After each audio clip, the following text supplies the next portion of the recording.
Greetings and salutations, everyone. I hope everyone is doing well today. Today I have an absolutely mind-boggling upload to share with you. One that took 3 days of phone conversations to finally get put together. And it is quite disturbing. Before we jump into it, a couple links. As many of you know, I rely on Patreon, PayPal, channel membership, and the merch to help the channel to continue to grow and go. Links to Patreon, PayPal, and channel membership is in the description below. Merch displayed directly under the video. Also, Dogman Frightening Encounters, Volume 1 through 3, the audiobook versions. They were written and researched by Tom Lyons, narrated and produced by me, Jeff Nadolny. Those audiobooks are available on Audible, Amazon, and iTunes, links to which are also in the description as well. And finally, last but definitely not least, if you'd really like to help support the channel to continue to grow and go, simply subscribe. It does not cost you a cent. Click that like button, takes half a second. If you don't want to miss out on any of the informative uploads I put out daily, click that bell icon, and folks, please leave a comment. Why? Well, because all of these things really do help the channel to continue to grow and go. They are appreciated, and they definitely do matter. Now, everyone, I have taken far too much of your time. Let's jump in to today's upload, shall we? Before we jump into this upload, though, I just want to give Pups7 or Becca a thank you. She sent me a birthday gift, and I want to share it with you guys. As you guys know that have been with the channel for a while, when someone sends me a gift, I like to thank them. My birthday is on the 16th of September, so I got a little early birthday gift, and I absolutely love it. It is an Aztec death whistle. I really like the authenticity of this. It's very, very amazing. So, came with this great box, as you saw, and it came in this kind of Aztec wrapping with some, I guess, baling twine or whatnot. But how cool is that? Like, that is so awesome. And then I'm not going to blow it because my cat will have a conniption fit and stroke out. But there it is. And then it's got this turquoise gold inlay on it. Absolutely amazing. I may use this on the live stream. As many of you know, I use the shofar on the live stream, and we have fun during that. But I just wanted to thank Pups. Thank you so much. I love it. It's really an amazing gift, and I cherish it. So thank you. Let's get into this terrifying experience. All right, folks, this experience that I'm going to share with you right now took 3 days worth of phone calls, about an hour and 45 minutes to 2 hours each call, to get all of the details and all the information for him to kind of feel me out and see if he was willing to share the whole experience or any pieces of it. And I'm glad that he did. He and his friends that had the encounter will remain anonymous. We refer to them when talking about them as A, B, C, D, E, F. I didn't want to put too much effort into fake names, and because this experience is just too much as it is.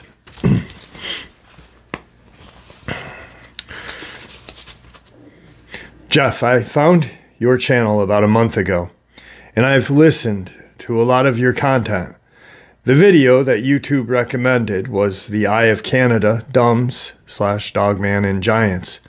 I was hooked and found my family. I've commented many times, and a lot of people seem amazing and welcoming. My experience is similar to many of the experiences shared with giants or Nephilim creatures. I had to spend some time in BHU, honestly. I thought of leaving this plane of existence, the S word. It all started in the fall of 2019, end of September, early October. Myself and 5 friends went out to Fergus County, Montana for a hiking trip. We wanted to hike south and north Moccasin Mountains, the high peaks. We were staying in a lodge in Lewiston, Montana. Weather was amazing, high 70s, 60s. Night was a little chilly. Our group consisted of 4 males, 2 females, all of us avid hikers, 3 of us being very good hikers, meaning rock and ice climbing skills, etc. The day all of our lives changed started out amazing. It was a cool fall. Air was crisp. We drove out to South Moccasin Mountain fairly early, 10ish in the morning, via US 191. And from some rural roads till we got to an old fire road on the mountain. We parked. It was a bit before noon. We started hiking northwest. It was a fairly moderate hike.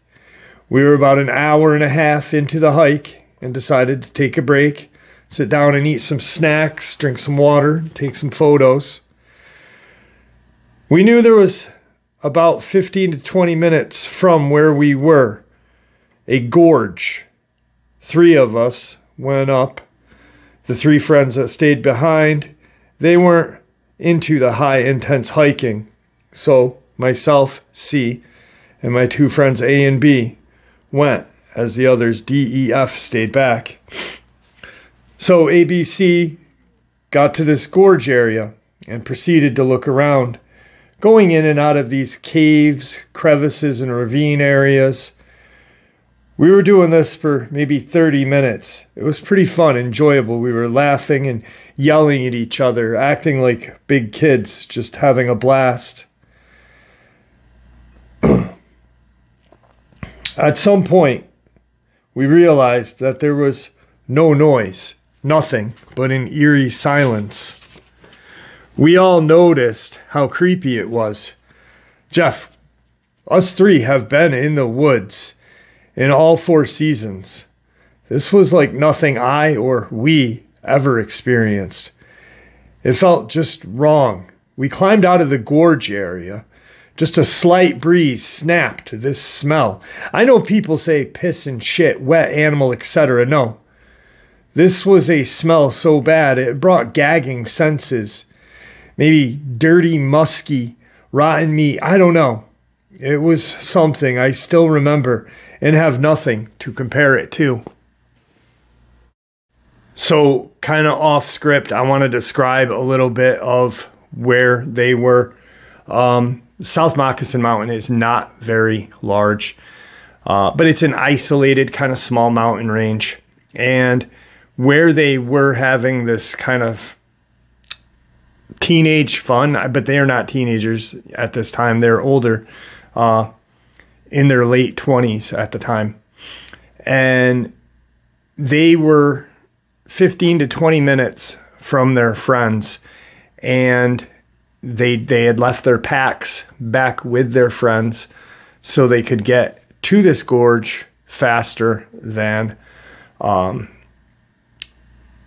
like all trails, states, and stuff like that. And they just really wanted to have some fun with each other. These 6 people all grew up together. They're all from Massachusetts and all have hiked the Appalachia Trail. Actually, the 3 that were doing this kind of gorge jumping and playing, those 3 together did the whole trail from Maine to the end. And it was about, I think he said like 200 and something days. They did stop quite a bit and stuff, but they made some great time, I guess.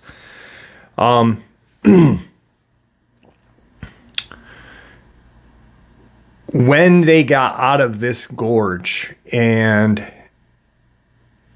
they had first noticed how silent it was, because they're being loud, they're yelling. There's an echo in the kind of caves that they're in, and you know, it's not deep caves. It's just like maybe 5-6 feet deep. They're jumped back out, acting like teenagers, you know, just having fun. For some reason, all three of them noticed how dead silent it was. It wasn't even, the wind wasn't even blowing. He had said that maybe where they were had cut the wind off so they couldn't hear it, because they did have to climb out of this kind of little gorge. You know, it was about 15 to 20 feet deep. You know, so they just didn't jump in. You know, they climbed in, climbed out, and when they got to flat ground, or lack of there, but when they got back up out of the gorge, and it was just this eerie, sickening silence, he said. And then the smell hit them. And it was almost gagging. Like he said, I almost threw up, and I can't explain the smell. He said, when I first started looking into experiences and such back in 2020, I had heard a lot of people describe, you know, wet dog, wet animal, urine, feces, vomit. But he said it wasn't even close to that. He said that he is, in his life, smelled some pretty rancid things, you know, hiking on trails and stuff, coming across dead animals that have been dead for, you know, days, weeks and such. That it was a musky, kind of like a rotten, if a person hadn't showered for like a month, but sweat and ran, occasionally bathed in a dirty stream, maybe urinated on themselves and had fecal matter on them. Just a really unusually strange and sickening smell. So now that's what they are forced to deal with.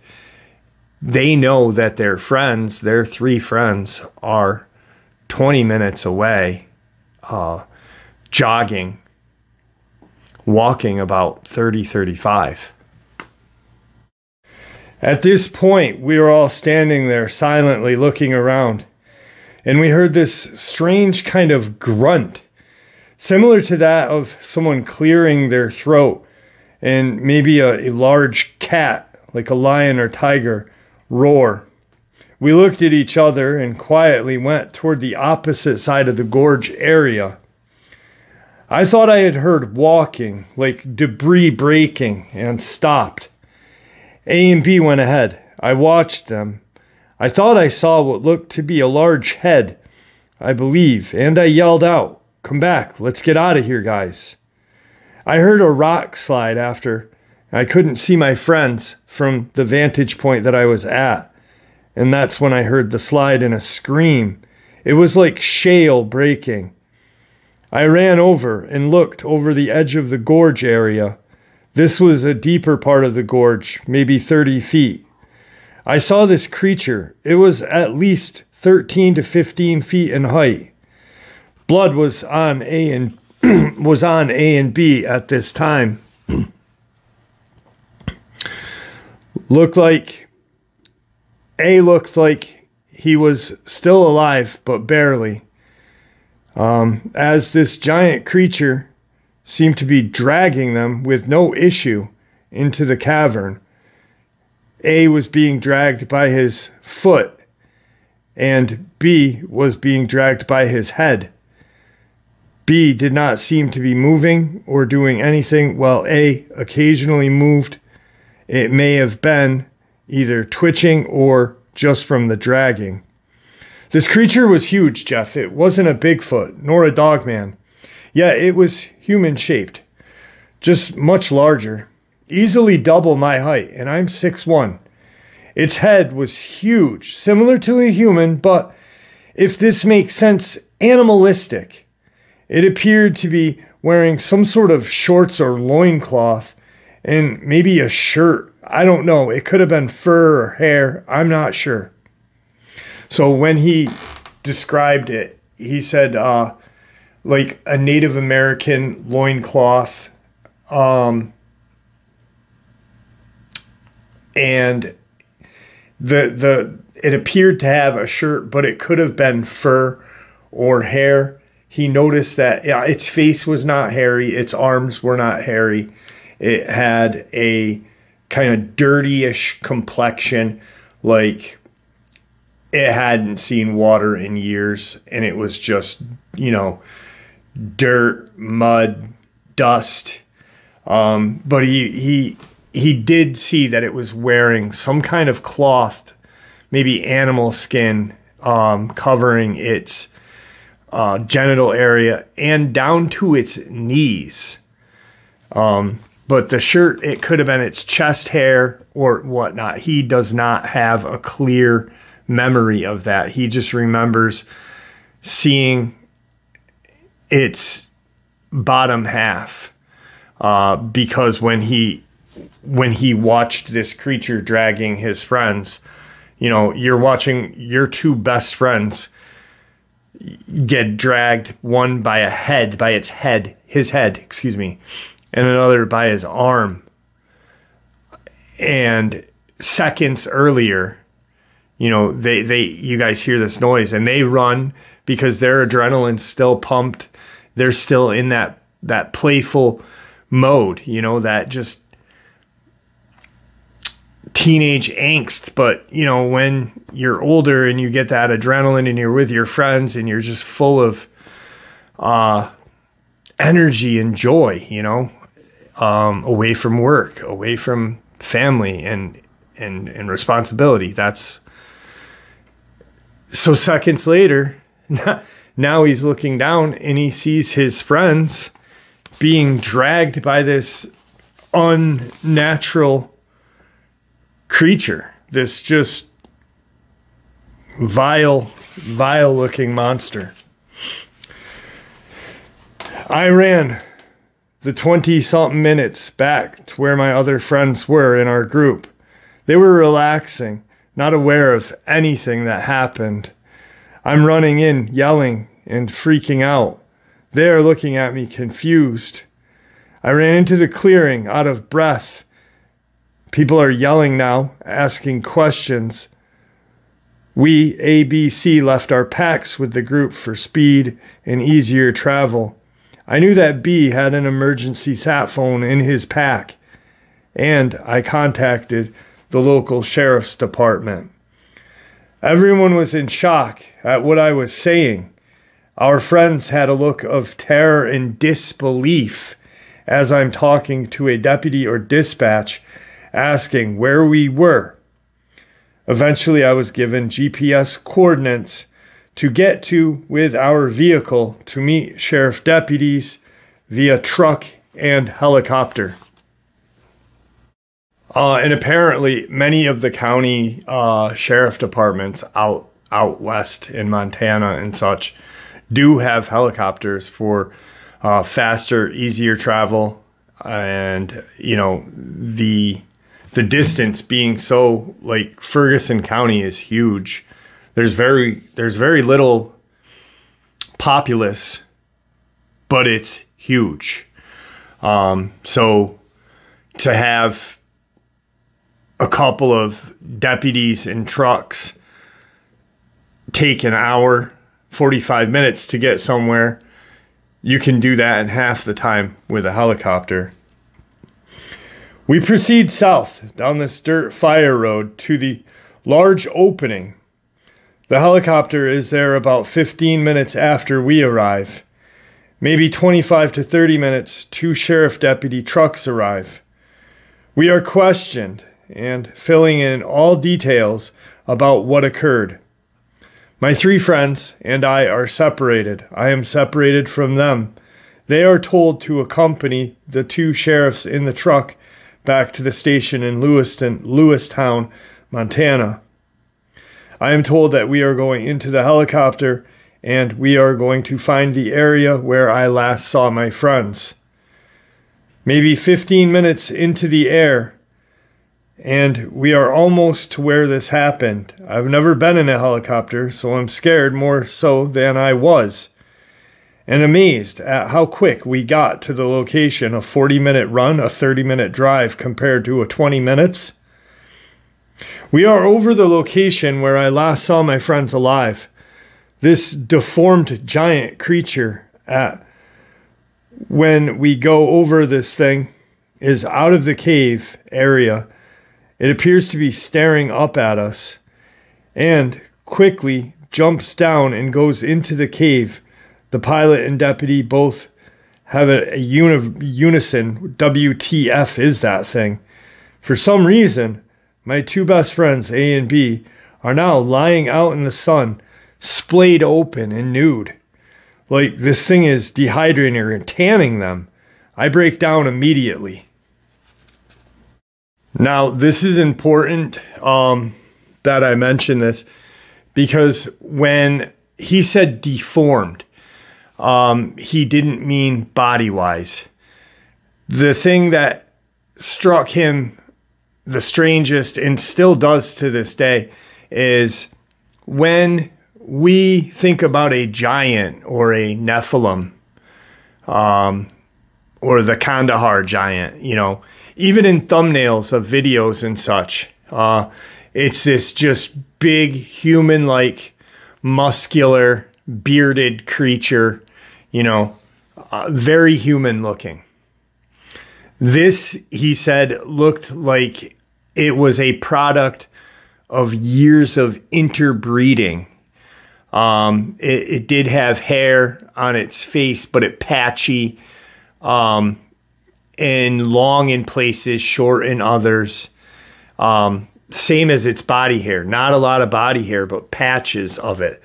And its head was not ovular like a human head, or roundish, nor conical like a Bigfoot. Its head seemed to be like a misshapen boulder. It was just this lumpy kind of, he said, imagine Sloth but cleaned up from Goonies. It was the ugliest, strangest looking thing. And when he, still to this day, hears people talk about Nephilim and sees pictures, you know, in books and whatnot, that they are depicted as human-like. And for what he saw, that was furthest from the truth. Yes, it was human in appearance to a mild extent, but like he said, it looked like it was years of just interbreeding created this vile creature. From that point, we have about a 40-minute flight back to the sheriff's station. 40 minutes later, the sheriff is filled in, and I am separated still from my friends. I overhear a deputy stating that the sheriff is on the horn with the Department of Homeland Security out of Kalispell, Montana. From that point, for some reason, we are all separately brought to Malmstrom Air Force Base and questioned by whom I believe to be the Department of Homeland Security. I'm told my 3 friends were returned to the lodge and told they are to fly back to Massachusetts, which is where we are all from, and that the government or Department of Homeland Security handle everything transportation and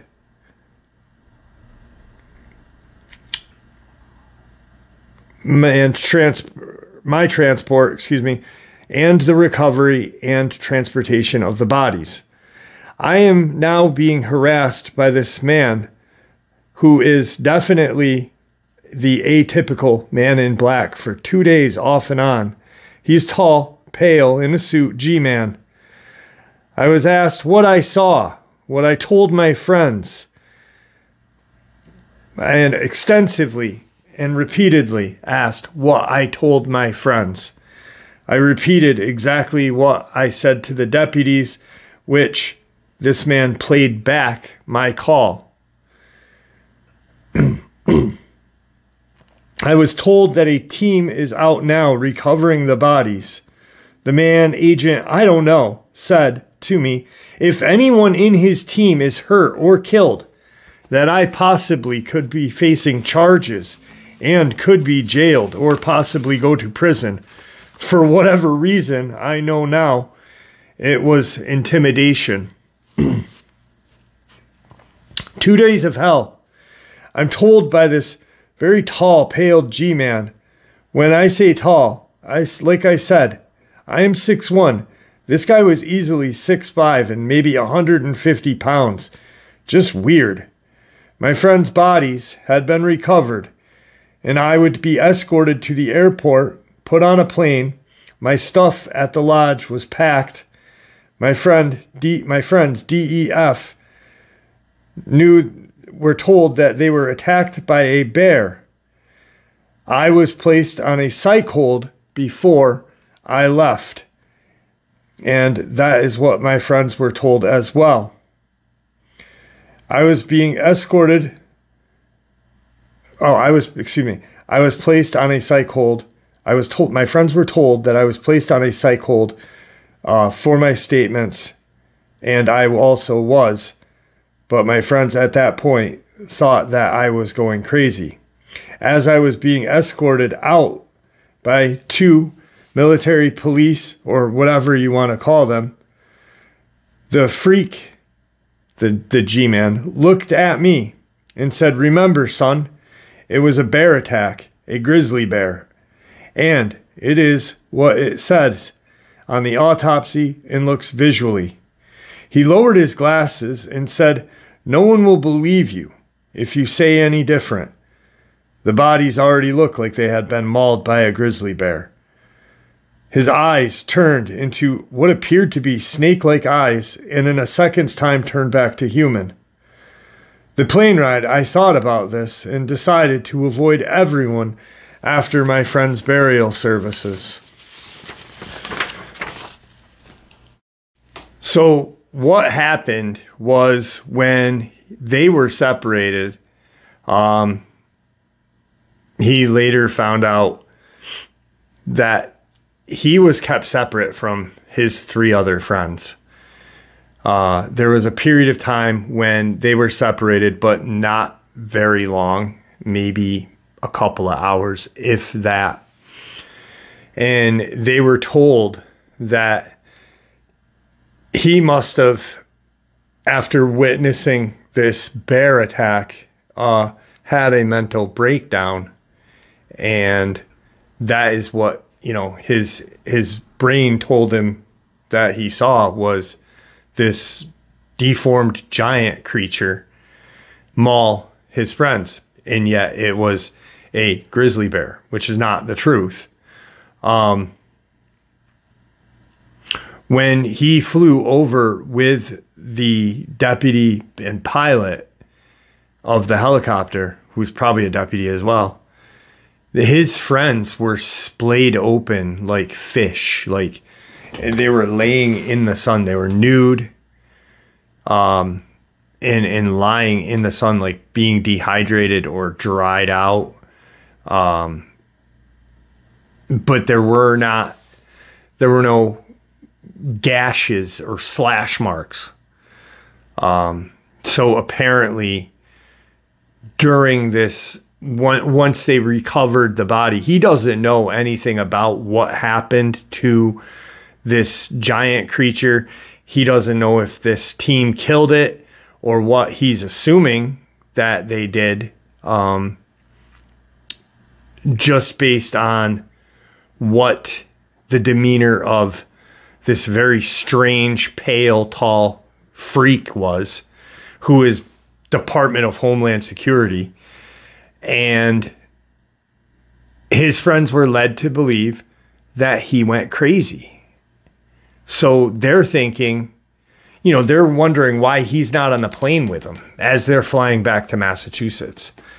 They're now told that he's on a psych hold, yet he's being intimidated for a day, then put into a mental division on the base. He was never transported to a public hospital. He stayed there, and kept isolated, and was told, you know, what you saw didn't happen. What you saw was a grizzly bear, yada, yada. Yet he knows what he saw. He distinctly, he remembers the sheriff pilot saying, "What the fuck?" and them veering off quickly. He remembers this thing jumping down off of this like edge and kind of going into its cave region, seeing his friends. It was not a bear. I have spoken to D, E, and F, as E and F are married. Once again, 2 female, 4 male. A, B, C, and D were, A, B, C, and E were males, and F and D. There was 2 females, 4 males. D was dating A. Everyone really thinks a grizzly bear attacked my friends and killed them. I know what happened. The creature was not a grizzly. Honestly, I wish it was. 1 year after all of this occurred, I did try to leave this plane of existence. I was then brought to a hospital and put on a 72-hour psych hold, where I stayed later for another 30 days. I was placed on medicine because of everything that I've been through. I never shared anything about what I saw out in Montana. They just think my friends were killed by a grizzly bear in front of me. I have gone back there in 2022, in October, the date that I left. 3 years later, when the hike started, and placed a wooden cross with flowers as a memorial for my 2 best friends. Guys, there is shit out in these woods that is much scarier than a Dogman or Bigfoot. Hell, some of these things are in our government. So he and I talked, and there was a lot of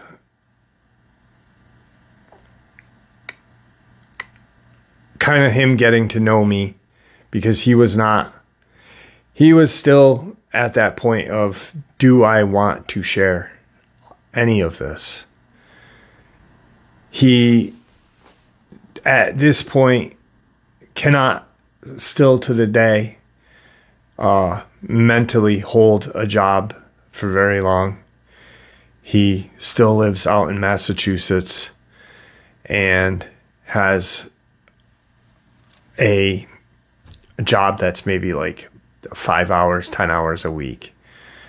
He is on disability because of his mental illness, his mental issues now that he keeps having. That we're talking about a person that literally went hiking, mountain climbing, ice climbing, any kind of extreme outdoor hiking or climbing on his days off, but wore a suit and tie to work every day. And this experience had brought him from here way past, any kind of level he ever thought he would be at. He still contemplates the S word.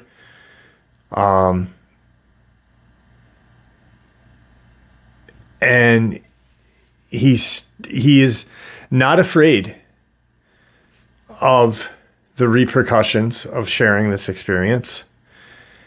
He specifically said I could use his name, but don't use my friends' names because they have no involvement in him even. They don't even know he's even sharing. They don't really even talk. You know, they all live their life thinking that their two best friends were attacked by a bear. Yet he saw this horrificness of it. You know, he almost for 30 to 40 minutes, he talked about how this creature, when he's standing back, you know, and he's like, he had seen this kind of like what he thought was a head, like maybe just the top part. And he said, guys, and then he hears like shale and slate kind of break, you know, and his friends scream. He thought that they had fallen off this cliff, and yet when he looks up or looks over, he sees his one friend. He could tell that the one that was getting dragged by his arm was clearly dead, but the one that was being dragged by his head, and it was almost like this creature grabbed his head and dragged him purposely to inflict some sort of pain. That's what he got from watching that happen. And I had told him about, he was freaked out a lot because of that. Remember, son, no one will believe you anyway, you know, and kind of did that number and put his glasses back up. And he watched this person's eyes go from almost a black color to a snake kind of eyeball. He said that it appeared that his eyes, this man in black, Department of Homeland Security, had black eyes. It could have been just the light. He did say that it could have been the light, but when they switched from whatever they were prior to that reptilian-like snake eye, that was not the light. That was the real deal. Because he looked at the other, you know, the two military police that were escorting him, and they weren't looking at the guy. They didn't acknowledge him. When he was addressed, they were facing away. So, and I did tell him, I said, you know, that's really, really strange, because I had an experience that there was a group of Boy Scouts at a cemetery, and this one Boy Scout that was, the reason why they were at this old cemetery was because he was going for his Eagle Scout and had to do like a civic project, a project to, you know, better his environment or whatever it was. And it's part of the curriculum or whatnot to be an Eagle Scout. They're out in these, you know, rural area at a cemetery, cleaning it up, making it look beautiful. And they saw Dogman. And then after, when they are being interrogated by a government official, I don't know if it's Homeland Security that did these Boy Scouts or said this to the Boy Scouts, but the eyes did change into a reptilian eyeball. And crazy enough, when I interviewed a family friend of Corey Godsey's mom, a person that went to school with her, Corey Godsey, the 13-year-old little boy from Knott County, Kentucky, that I covered the day everything went down. It was disturbing. But he said that Department of Homeland Security was responsible for all of the cleanup and whatnot that happened in Knott County, Kentucky. So, I mean, when he was telling me all this, I'm putting pieces together in my head like, wait a second, you know, Homeland Security. And I did. There is a Homeland Security office in Montana. I didn't know that, but there is. And like I said, the majority of the sheriff departments out there have a helicopter. It's just a lot of very crazy shit went down to this poor man. And I really do feel bad for him. And I said, listen, you know, if you ever need to talk or you just need to, you know, have an ear to listen, I'm here, brother. I'm here. Or comment in the comment section, you know, because he has commented and communicated with a few of you guys. But the brief time that he's been here, you know, about a month and a half. So, just insane. Two things that I want to discuss real quick. All right, so the second thing that I wanted to talk to you guys about, as many of you guys know, I have had a theory about certain things of why people may have these experiences. And I've talked about it for quite some time now, for a couple of years at least. I'm in recovery. I have about 8.5 years sober. I was addicted to opiates for 20-something years of my life. And I go to a kind of recovery outpatient still, to this day still, 8 years later, and have a counselor that I talk to. But today I had brought this up to her. And she absolutely like loves my channel. And, you know, she finds like little tidbits of stuff like this for me. And like this is from the Globe magazine, tracking the beast of the Berkshires. But I had said, you know, I have a theory about something. And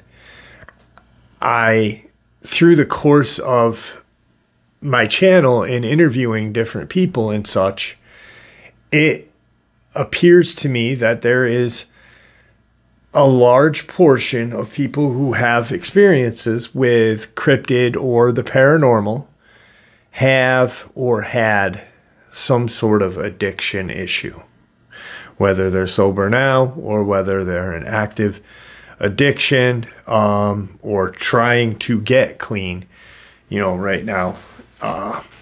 But it just seems like, you know, for some reason, these creatures or this force of evil is attracted to this.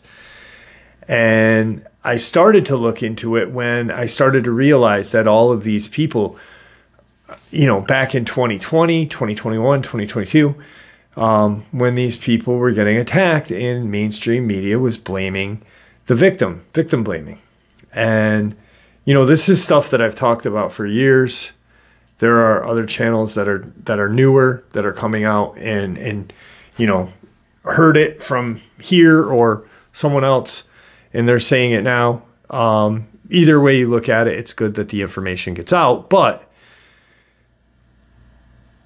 I have this theory that there's a 5-state East Coast hotspot.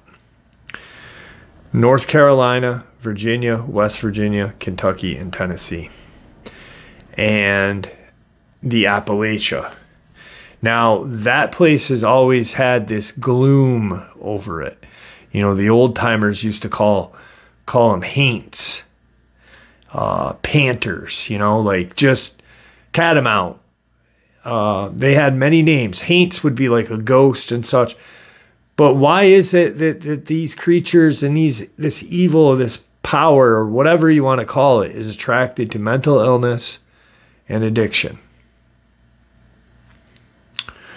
It's real deep. But I explained this to my counselor today, and she was like, really, that many people Like, that many people have had an experience with these creatures, have, you know, been or had an addiction issue or a mental health issue. And I'm like, yeah. I'm like, there's something to that, isn't there? And she goes, it seems to me that there is, if there's that many people, that percentage. And then I proceeded to tell her about like how Tony Aarons, Amber Miller, Ducky, which was a gentleman that was attacked in Florida, and a few others, Christopher Whiteley, were all labeled victims, labeled as drug addicts and kind of no good people. Victim blaming. Why do they do it? Well, because it's easy. You can take the heat off of the real issue, put it on something that really doesn't matter. Christopher Whiteley got attacked by an unknown animal or an unknown creature and is dead now. Yet the media is going to blame his addiction. Meth was a contributing factor to his death.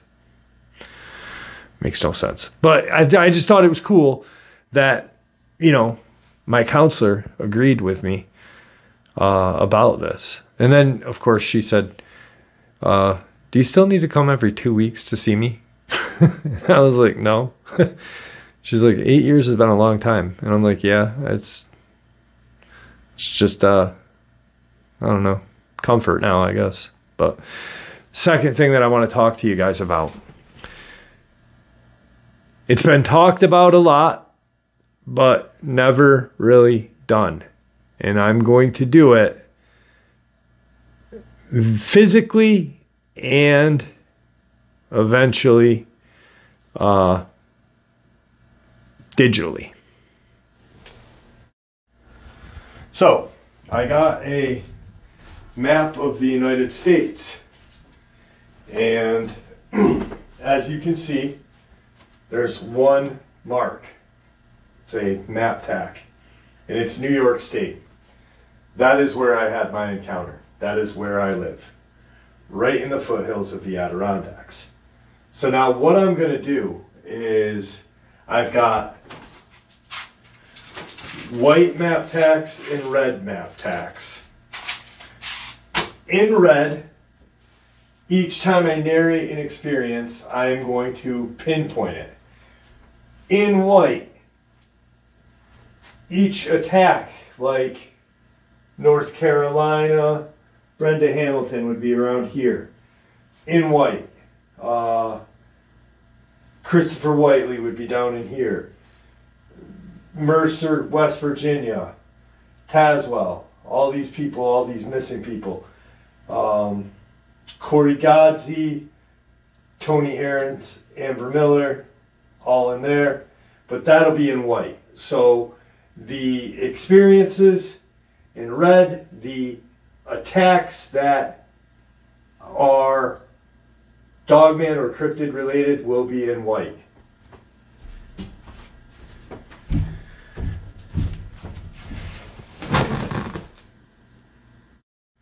And then what I'll do is I will then digitalize that onto a map, put it either on my Patreon or create a website. So with that, I want to thank you all for supporting the channel. It is, after all, your support that keeps this channel growing and going, and what gives folks like us a chance and a place to share our experiences and theories judgment-free, just simply treated with the respect that we all deserve. Everyone, please stay safe, happy, healthy, and ever vigilant, keeping an eye on our children, pets, family, and friends. These creatures are real. They are out there and dangerous. Share this information with those you love and care about, and it may just help save their lives someday. Until next time, never stop asking questions. Never stop searching for the truth, and God bless.